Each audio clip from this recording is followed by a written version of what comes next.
আর সুলতান মাহমুদ বাবু ওনার ইসলামপুরে উনি ঠিকই আপনার এই কৃষক কার্ডের কর্মসূচি উনি নিয়ে আসছেন। ইসলামপুরের মানুষ আপনারা ভাগ্যবান। আজকে আমাদের সরকারের পক্ষ থেকে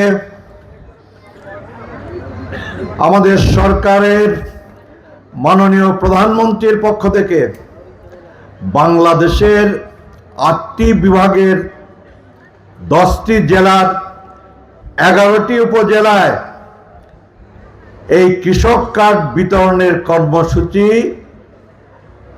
আজকে নেওয়া হয়েছিল। আমরা কর্মসূচির মধ্যে আছি।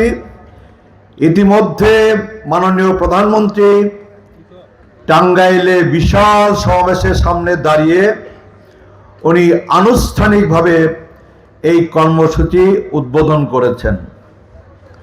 সারা বাংলাদেশের 11টা উপজেলা এবং তার মধ্যে জামালপুর জেলা এবং জামালপুর জেলায় 7টা উপজেলার মধ্যে ইসলামপুর উপজেলা, আবার ইসলামপুর উপজেলার মধ্যে গাইবান্ধা ইউনিয়ন, আমাদের সুলতান মাহমুদ বাবুর বাড়ির পাশে আমরা এই অনুষ্ঠানে মিলিত হয়েছি। আমাদের মাননীয় প্রতিমন্ত্রী বসে আছেন। দেওয়ানগঞ্জ বক্সিগঞ্জে যায় নাই। আমরা আপনার মেলান্দ মাদারগঞ্জে বসে আছি, মেলান্দ মাদারগঞ্জেও যায় নাই। আমাদের প্রিয় নেতা, জাতীয় নেতা আমাদের অ্যাডভোকেট শাহ মোহাম্মদ ওয়ারেস আলী মামুন, উনিও জামালপুর সদরে নিতে পারেন নাই।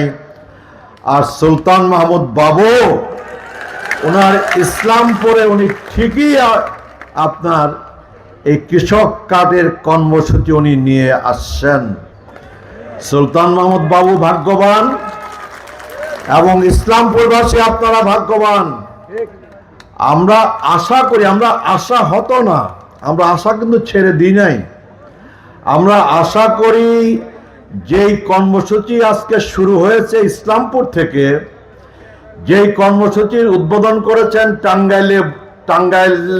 টাঙ্গাইল থেকে, সেই কর্মসূচি আগামী 5 বছরের মধ্যে জামালপুরের প্রত্যেক উপজেলার প্রত্যেকটা ইউনিয়নে এবং বাংলাদেশের সকল জেলা, সকল উপজেলা, সকল ইউনিয়নে সেই কর্মসূচি শহীদ প্রেসিডেন্ট জিয়াউর রহমান এবং বেগম খালেদা জিয়ার যোগ্য উত্তরসূরি আমাদের প্রিয় নেতা জনাব তারেক রহমান ধাপে ধাপে বাস্তবায়িত করবেন। আমরা সেই আশা নিয়েই কিন্তু আছি।